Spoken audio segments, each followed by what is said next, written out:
Great. Let's go to our major discussion for tonight, and it's about Oyo State. In about a month from today, there will be a change of guard in several states of Nigeria where elections have. Some of them will leave in office, some of them will lost the election. Some of the elections which the change of guard are happening are quite interesting. One of these states is Oyo State. Interesting that the ruling party APC lost to the opposition PDP. The governor has since met with the opposition, something some people will say is rare in our recent democratic practice. But tonight, we dissect the Oyo politics. Let me show you a few things that could be interesting for you. And of course, it is very instructive that this has happened indeed. But quickly, let's take a look at this. The governor, Ajimobi, is not preparing to go. He spent 2 terms, but his party could not get a re-election in that sense. So this is the man. The PDP is getting into to win the election, and Seyi Makinde is the governor-elect coming up, warming up to get into office. So that was the margin in which this election happened, 357,000 to 515,000. So if you look at it, this man, Ajimobi's 2 terms, how far? Let's get started, shall we, everyone? Professor Tunji Ebola, Oyo politics, which you know very well. What really happened that we saw this kind of exchange, the kind of manner in which this man received the loss of his party in Oyo State? Your take? There is a whole lot of dynamics that played up in Oyo State. There were a lot that one could attribute to, the quality of the conversation that has been on. I've had reason to have observed Engineer Seyi Makinde for a moment. He has been doing strong communication over 3 years to the same people. And there was a deciding moment when people then need to, observe. I mean, I take critical decision, and I thought that it does appear that his case was the kind of message that he was communicating was pretty strong. There were some issues that played up in the APC. There was some disaffection with the government of the day, largely to do with a bit of what I would call some courage to want to take some very difficult decisions. And I'd like to say this, that Governor Ajimobi carried to politics what you might call a boardroom approach to governance, that technically there was largely technical rationale and all. So again, he had some few ideas that would take some rare people to really push. Let me pause you for a moment. Let's go on a break. When we come back, we will ask a very big question here. The question is, Ajimobi's 2 terms, how far? What has he done? And what happened? That's next on The Conversation, everyone. Join us again. We're serving you some of the juiciest stories in the land.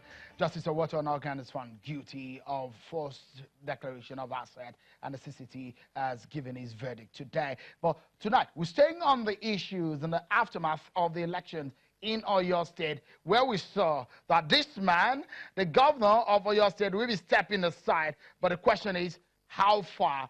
Professor Tunji Olaopa, a political scientist and a public affairs analyst also. Honorable Wesley Idahosa from our Abuja studio is a lawyer and a former member of the House of Representatives. Let me quickly get your take on this one. Honorable Wesley Idahosa, what happened in Oyo State and the kind of fraternity that we're seeing between the governor-elect and the governor, how do you describe it? The demonstration of political civility, which is the hallmark of a growing democracy. So you have seen the type of attitude demonstrated by both the governor-elect and then the serving governor whose party lost the recent governorship elections. And rather than discuss about the questions of who won who, they are going straight into the business of dealing with how to continue to guarantee good governance in Oyo State and to ensure that the peaceful atmosphere in the state is sustained. I ask many others to copy the Oyo example so that we can move our country forward and stop bickering about political developments when we do not get our way. Interesting. Let's turn to what has he done. Let me turn to Professor Olaopa here. Has he done anything? Because whatever that has made his party lose election, would there be any legacy? You live in Ibadan, isn't it? Give us that understand, the benefit of what is happening on the ground. Would you say there's any legacy left by this man? One very strong thing in favor of Governor Ajimobi, which was not his making, was that before 2010, in Oyo State was operated within a garrison command, governance model. And what does that mean? That means the running of the state was virtually outsourced to some few godfathers in Oyo State. We call them Amala politics and all. There was virtual lawlessness, the, Togri, area boys and all of that. That's really hyped and make Oyo State level of security to be very terrible. I think with the death of some people, there was some measure of level playing field.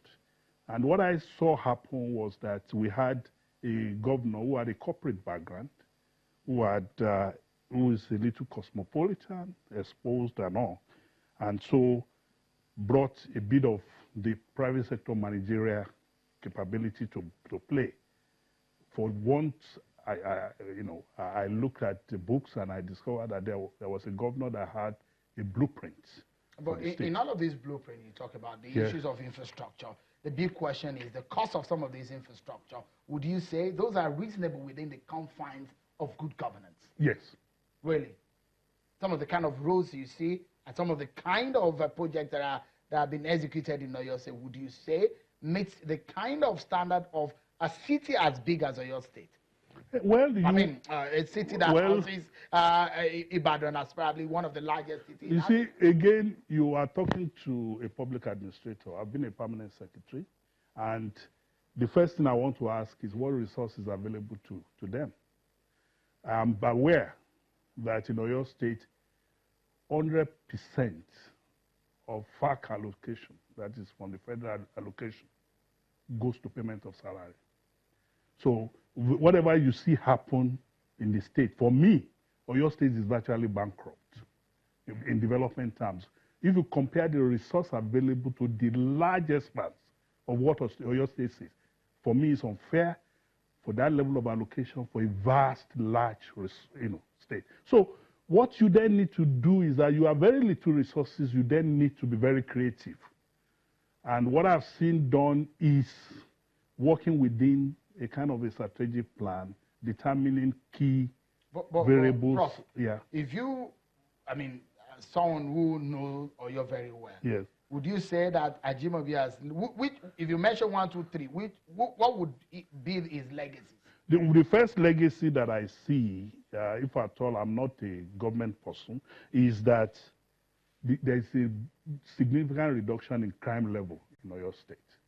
I lived pre-2010 to now. The second thing is that because of there is a measure of rule of law in Oyo State before, if you want to set up a farm, you want to start construction, some thugs will just appear from nowhere and stop you and say they are money or whatever. I think Ajimobi, everybody knew that he was not going to tolerate that. Oyo State was also one of the, perhaps, the dirtiest states that we find. Has anything changed in that? Not well. A bit has changed. I would say that the Oyo State I see now is a measured improvement. And you remember what the people say that in Yoruba times drivers and commuters, they just park in the center of the road and they tell you, won't you say you see my hand flagging? So that's kind of funny attitude you see with those road users in your state. Has anything changed in that too? A whole lot has changed. In fact, that's one of the things that the likes of Ajimobi will have to pay for, which is evident. Because if you go to Iwo Road now, you see that a whole lot, they've cleared virtually all the sides of the road. They've been able to eliminate people. This is going to affect. But if he has done all of this, why did he lose the election? Why did his party? Well, the question to ask is, Ajimobi did the first time and he was re-elected. Then he did not become senator. For me, and I started that narrative, my sense is that in the second term, he mustered the audacity to do some very difficult things, like getting involved in the politics of, the Olubadan and all of those stuff. Those are very significant things that had a backlash. Also, there were some dynamics within the APC and all of that that played up and all. Again, the question of PDP, the alignment factors, there are different dynamics that played off. But for me, significantly, there is a lot of lessons to learn. It's more of a leadership style than performance issue. Okay, yeah. All right. So let's close the conversation now. I will get Honorable West Idahosa's final moment in 20 seconds. Honorable West Idahosa, for you, there's going to be a PDP government that is in waiting in the 29th of May in Oyo State. That kind of synergy and a change of button, do you see any kind of change, a roller coaster change in its policy and approach? Well, the incoming government appears to be very civilized. He appears to be very tactical and very strong in thought process. So I don't fancy a situation that will be difficult for the synergy to take place. And given the type of open hand that Ajimobi has also offered, it is my hope that Oyo, which is a nation state, will reap the fruit of this synergy and everyone will be happy with it. All right, our closing moment with Professor Olaopa. If there's something that is significant for the people of Oyo State that could remember in Ajimobi, a lot of people will say, the way he talks, the way he does, constitutional authority, and a whole lot of issues that come up. For you, in 20 seconds, if you close the program for us, what is significant in Ajimobi's 8 years? Well, he's been able to lay a very solid foundation for infrastructural development in Oyo State. That's very significant. Then he's been able to raise the bar of governance. For once, I had a governor that could relate with you and discuss at a technical level and does not politicize everything. And I see that same attribute playing out with Engineer Seyi Makinde. I see that a whole lot of people have been doing a whole world of analytics, and I believe that if that level of sophistication is carried forward, and it could manage the political side a lot, then Oyo State is good.